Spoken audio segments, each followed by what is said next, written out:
Thank you, Mr. Chair.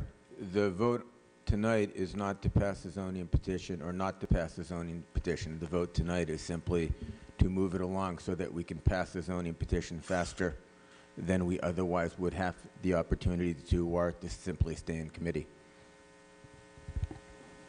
Okay, the question comes, Madam Clerk. The motion would be to, can you read that for us?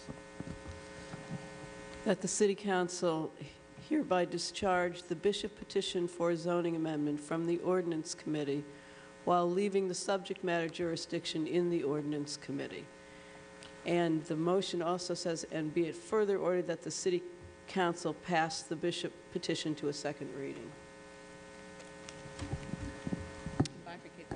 Mr. Chair, I would propose an amendment. Go right ahead. My amendment would be to take off the passing it to a second reading tonight. Okay. On the amendment first, Mr. Chair, Councilor Kelly. could the clerk explain the procedural impact of that and how that would impact the council's ability to vote on this in the immediate future? No, but we have 2 weeks to advertise. No, I mean, all right. Right now, if the petition is amended to, if there's a vote on the petition to amend it, and that vote to amend it to not include the passing it to a second reading, then it would get, the Bishop petition would come to the City Council for, I don't know if you're doing further discussion tonight, to be placed on unfinished business on the calendar. If it's amended so that to take out passing it to a second reading, then that option can't be brought up again this meeting. So the practical effect of having it not move to a second reading tonight is we kick the possible vote further down the road.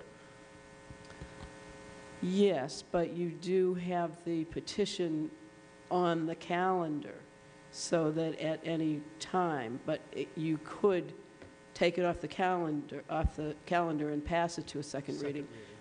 You would then need to wait 2 weeks before there was a vote on whether it could be ordained.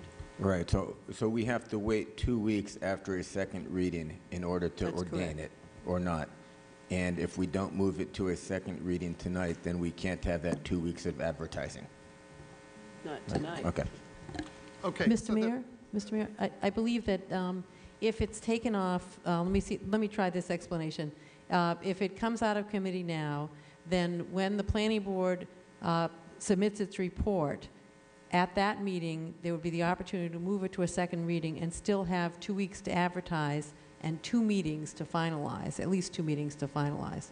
So it doesn't impair us from voting after the planning board in any way, as far as I can tell, once the planning board recommendation comes to us.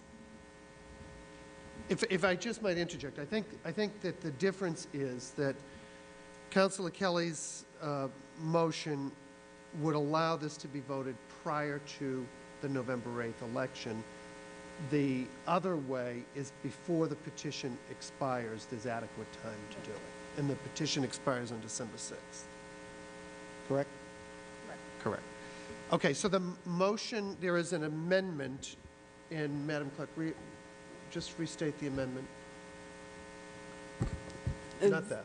What? Councilor Vice Mayor Davis's Vice Mayor amendment. Davis's amendment is to strike the part of Councilor Kelly's motion that would pass the Bishop petition to a second reading, so that the motion would read that the City Council hereby discharges the Bishop petition for zoning amendment from the Ordinance Committee while leaving the subject matter jurisdiction in the Ordinance Committee. So is that an amendment or a substitute? It's an amendment. Amendment. Striking one. Okay. On the amendment, Roll call. roll call. On the amendment, Councillor Chung. Vice Mayor Davis. Councillor Decker. Councillor Kelly. No. Councillor Reeves. Yes. Councillor Seidel. Yes. Councillor Simmons. Councillor Toomey. Mayor Marr. Yes. And the motion is amended. Okay. Can we speak on the main motion just On the briefly? main motion, Councilor Seidel. Just briefly, I believe I'm speaking correctly to say that the planning board has not even deliberated this yet. They are meeting tomorrow night to discuss this. So the idea that we would move ahead with a zoning change on a very complicated and crucial, important issue without even having the planning board the opportunity to talk about it seems a little quick for me. So, but anyway, thank you. Mr. Mayor? I have Councilor Reeves and Councilor Kelly. Yes, I didn't, Councilor Seidel was so critical of Councilor Kelly. I just had more of a point of information, which is that I'm wondering, how do we know when the planning board will have a report? I mean, are we just sort of assuming that, or do we know? The planning board, I have talked to community development, and the community development department said that the earliest we would have the planning board's recommendation on our agenda would be the 24th. It may be the 31st. It just depends. They're meeting this week, and it depends upon how quickly they can have the report. The reason I'm asked the question is that this is so fraught with anxiety. well, no, and also edges. It just, I hope they can get it done and do a good job. And it very well may be that they continue to deliberate. Well, that's my concern. So I was just checking in on, do we know this, or is this the hope to say that the first opportunity and the last opportunity is not to say that they'll surely get it done. So I would just say to Councilor Seidel's point, I think Councilor Kelly is doing a good job in representing the neighborhood interests, and I think that the majority of council has made very clear that we're in this with you, but the procedural way to do this, the best way, is not to bring it to a second reading before we ever heard from the planning board. It just is not how the system works well. Mr. Chair. Mr. Mayor. I have Councilor Kelly, and then Councilor Mr. Simmons, Mayor, and then we have to have Councilor something. Decker. Thank you, Mr. Mayor. By moving it to a second reading, we would have forestalled no opportunities for anyone to talk to anyone or have any more meetings. We simply would have given the council an option, which it may or may not have taken, to vote on this before the election, when understandably people are a lot more focused. And to think that we would have robbed ourselves of that opportunity, or to say that that was the case, just simply isn't so. Councilor Simmons. Thank you, Mr. Mayor.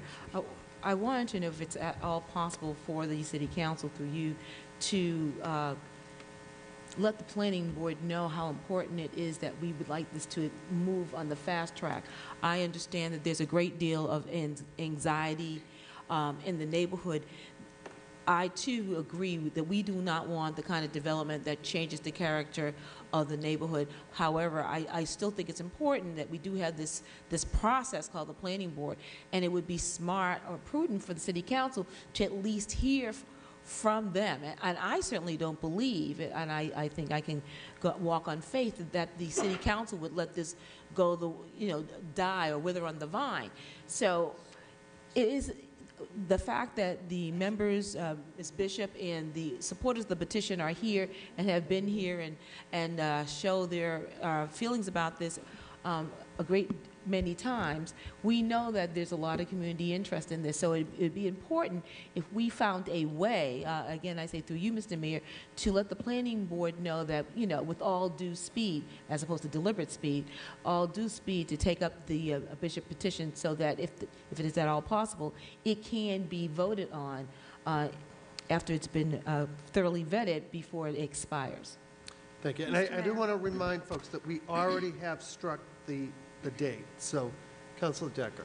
I just want to say, to respond to Councilor Reeves, that I actually have to disagree a little bit. I think that you have 8 city councilors who also are trying to strongly represent the needs of this neighborhood. And I'll say, as a North Cambridge resident who frequently throughout the week drives through this neighborhood on Mass Ave to get to Arlington to my mother-in-law's, I'm also really concerned about the impact of traffic and density. Clearly, the quality of life from living there is different. But I just have to say that I think the procedure that was tried to be pulled here tonight is a very cynical view of the council, and that somehow the rest of the 8 of us aren't committed to residents who live in this neighborhood. It's not accurate, and I hope that people aren't walking away feeling that. I'm very committed to making sure that the impact on your neighborhood is one that enhances the quality of your life, and that we don't try to usurp a process that's in place to, in fact, make sure we get that results. Many of us have had many, many years of negotiating zoning issues around neighborhoods and developers to really get the best possible outcome. And so I would feel very uncomfortable to walk away tonight having the idea that somehow there's only one counselor who's actually trying to represent your neighborhood. I think you've heard from a number of us who, in fact, do care about what happens there and are going to do the best possible job to make sure that happens. And I think what was being proposed here tonight was a very cynical view reflected on who they think the rest of us are. To be clear, that somehow the election over the heads of the counselor is going to give you a better process, it just doesn't make sense when you think about it. You don't have 9 city councilors who also happen to be candidates thinking that somehow we're going to all get your #1 votes. And we don't often talk about the election stuff in this, but that's really sort of the cynicism that's being sort of hung over there. I'm very committed to working with you. I've spent a lot of time with a number of you. I will continue working really hard with you because I do care about this. I don't care about Fawcett. I don't care about what the stakes are there for them. What I care about is that, in fact, we are making sure that the impact for your neighborhood is the best possible outcome that you can possibly do. And that's why you had 8 city councilors tonight that, in fact, voted a different way. So I'll just leave it at that.